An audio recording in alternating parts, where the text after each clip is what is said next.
આપણા શાસ્ત્રોની અંદર તો પહેલા જ પ્રશ્ન છે, કથા પછી શરૂ થાય, પહેલા પ્રશ્ન આવે.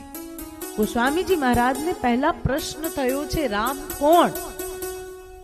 ગોસ્વામીજી મહારાજે પહેલા પ્રયત્ન કર્યો છે કે રામના હું દર્શન કરું. હનુમાનજી મહારાજે એ પ્રયત્નને પૂરો પાડ્યો છે. કહ્યું છે ને, ચિત્રકૂટ કે ઘાટ પર ભાઈ સંતન કી ભીર, તુલસીદાસ ચંદન ગસે તિલક કરે રઘુવીર. પોપટ સ્વરૂપે જ્યારે હનુમાનજી મહારાજ આ દોહો બોલે અને ગોસ્વામીજી મહારાજ શ્રી હરિના દર્શન કરે અને પછી એ પ્રશ્નના ઉકેલ દર્શન માત્રથી મળી જાય અને આ રામચરિત્ર માનસની રચના કરે. વંદનાનો ક્રમ પૂરો થાય એટલે પણ પહેલા જ પ્રશ્નની વાત આવી છે. કેવો પ્રશ્ન કર્યો છે? તો એક તો આ ભક્તિ જે પ્રેમ સ્વરૂપિણી, કે તમે નારદ ભક્તિ સૂત્ર વાંચ્યું હશે તો એમાં લખ્યું છે કે સા પ્રેમ રૂપિણી. ભક્તિ કેવી છે? પ્રેમ સ્વરૂપિણી. તો ભગવાનમાં નિષ્કામ પ્રેમ થાય તો ભક્તિ થાય. ભગવાન તો ઘણા અટપટા છે. આપણને જ્યાં એવું લાગે કે ઓળખાઈ ગયા ત્યાં પ્રભુ કઈક ટ્વિસ્ટ લાવે, અને એવો ટ્વિસ્ટ ભારદ્વાજજી મહારાજના મનમાં, કે ભરદ્વાજજી મહારાજ કે જેમને શ્રીરામની સેવાનો અવસર મળ્યો છે, શ્રીરામના દર્શન કર્યા છે, પરંતુ એ ભરદ્વાજજી મહારાજને પ્રશ્ન થાય ને એ સમયની વાત કરતા ગોસ્વામીજી મહારાજ વર્ણન કરે. હમણાં જે સુંદર ઉત્સવ, આપણા સનાતન ધર્મનો સૌથી મોટો ઉત્સવ જેને કહેવાય એટલે કુંભ મેળો, અને એ કુંભમાં સ્નાન કરવાનો અવસર મળ્યો હશે, તમે બધા ગયા હશો, અને એમાં આ વખતનો યોગ અને એવા જ કુંભ મેળાની અહીંયા સુંદર ચર્ચા કરવામાં આવી છે. શું કહ્યું છે? જાગ બલિક મુનિ પરમ વિવેકી. આપણે ગઈકાલે વાત કરી ને કે ભક્તિ વિવેક વગર સંભવ નથી. પ્રશ્ન પૂછવાની પણ રીત હોય, અને રીત કેવી છે કે એમ સીધું નથી પૂછી લીધું.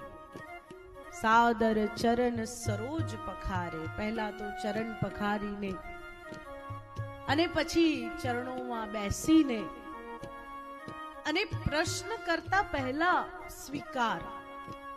કેવો સ્વીકાર? કે મારા મનમાં સંશય છે, ભ્રમ છે. ભ્રમનો સ્વીકાર. આપણે પોતાને ભ્રમિત કહેતા આપણે અચકાઈએ. કેમ અચકાઈએ? આપણને એમ થાય કે મને તો બધું ક્લિયર ખબર જ છે, મને તો બધું સાચું ખબર જ છે, મારામાં કઈ મિસઅન્ડરસ્ટેન્ડિંગ આવે, હું કોઈ જગ્યાએ મિસગાઈડ થઉં, મને ક્યાંક કોઈ વાત ચૂકી જવાય, એ સંભવ જ નથી.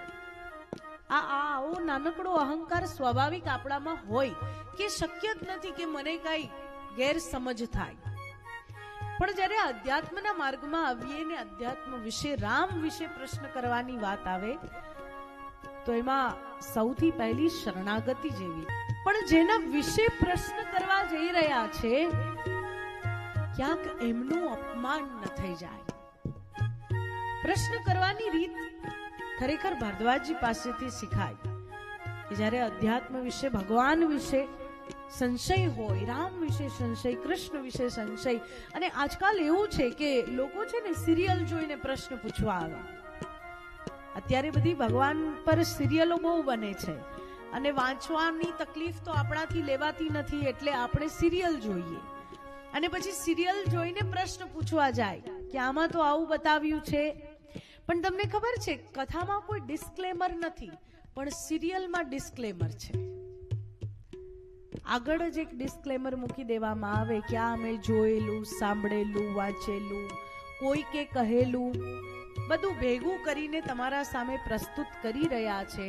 અમારો કોઈ ઈરાદો નથી કે કોઈનું મન દુઃખ થાય, અને તો પણ તમને કઈ ખરાબ લાગે તો અમે માફી માંગીએ છીએ. પહેલું જ ડિસ્ક્લેમર છે, એટલે તમે ત્યાં છે ને ઓબ્જેક્શન ના ઉઠાવી શકો. પરંતુ જ્યારે ભગવાન પ્રત્યે સંશય થાય અથવા ભગવાનને જાણવાની ઈચ્છા હોય ને, ત્યારે સાચા શાસ્ત્રનો અને સાચા સંતોનો સહારો લો. શાસ્ત્રની અંદર એક એક વાતને લોજિક સાથે મૂકવામાં આવી છે. સંતો એક એક વાતને જાણી સમજી વિચારી આપણા સામે પ્રસ્તુત કરે છે. ભારદ્વાજજી મહારાજની પ્રશ્ન પૂછવાની રીત કેવી છે કે રામ નામ કર અમિત પ્રભાવા, સંત પુરાણ ઉપનિષદ ગાવા. કે રામ નામનું ખૂબ પ્રભાવ છે. જો વ્યક્તિ રામ, પહેલા તો નામ વિશે કે હું આટલું તો જાણું છું. શું જાણું છું? કે રામ નામનો પ્રભાવ ખૂબ છે. વેદ, પુરાણ, ઉપનિષદ આ બધા જ રામ નામ જપવા માટે કહે છે, રામના ગુણગાન કરે છે. પરંતુ છતાં જો રામ વિશે સંશય છે તો એ સંશય કેવો છે? પ્રશ્ન કરવાની ભરદ્વાજજીની રીત, અને રીતમાં જેટલું જાણે છે કે મારે પૂછવું છે, કે શું પૂછવું છે? કે રામ કવન પ્રભુ પૂછહું તોહી, કે રામ કોણ છે આ મારે પૂછવું છે. કારણ કે એક રામ વિશે તો હું જાણું છું, એક રામ અવદેશ કુમારા, તિન કર ચરિત વિદિત સંસારા, નારી બિરહ દુઃખ લયઉ અપારા. જો આ પ્રશ્ન આજે ઉઠે છે, આજે પ્રશ્ન છે ને કે ભગવાનની વાત કરો છો તો ભગવાન તો કેવા કે પત્નીનો વિરહ થાય, પત્નીના વિરહમાં રડે અને ક્રોધિત થઈને રાવણને મારી નાખે, તો એ કેવા ભગવાન? આ પ્રશ્ન આજે પણ લોકો ઉઠાવે છે. આ પ્રશ્ન ઓલરેડી ઉઠી ચૂક્યો છે. ઓલરેડી ભારદ્વાજજી આ પ્રશ્ન કરી લીધો છે કે એ રામને તો હું જાણું છું કે જેમણે પોતાની પત્નીના વિરહમાં ક્રોધિત થઈને રાવણને મારી નાખ્યો. પરંતુ હું જાણવા ઈચ્છું છું કે પ્રભુ સોઈ રામ કી અપર કોઉ જાહી જપત ત્રિપુરારી. કે ભગવાન મહાદેવ જેનું સ્મરણ કરે છે, જેમનું ધ્યાન કરે છે, એ રામ આજ કે કોઈ બીજા? એ રામ અને આ રામમાં ભેદ શું? બંને અલગ કે આ બંને એક જ છે? અને અંતે શું કહે છે? જૈસે મિટે મોર બ્રહ્મ ભારી. પછી શરણાગતિ હોય તો પછી એવી હોય ને, કહું સો કથા નાથ વિસ્તારી. કે આ ભ્રમ જે થઈ ગયો છે એ જેવી પણ રીતે મટે એવી કથા તમે મને કહો. એટલે પ્રશ્ન કરતા અત્યારે બધાને જાણવાની બહુ જિજ્ઞાસા છે. આના પાછળ શું લોજિક, આના પાછળ શું કારણ, આના પાછળ શું, આના પાછળ શું? ઘણા બધા લોકો એવું માને પણ છે કે ભગવાન કઈ જાણવાનો વિષય નથી, માનવાનો વિષય છે ને તમે માનો. પરંતુ હું એ વાતને માનું છું કે જ્યાં ગોસ્વામીજી મહારાજ એવું લખતા હોય કે જાને બિનુ ન હોય પરતીતિ, બિનુ પરતીતિ હોહી નહીં પ્રીતિ, પ્રીતિ બિના નહીં ભગતિ દૃઢાઈ, જીમી ખગપતિ જલ કે ચિકનાઈ. ગોસ્વામીજી મહારાજે આ વાત કહી દીધી છે. શું કહી? કે જાણ્યા વગર તો પ્રેમ સંભવ જ નથી.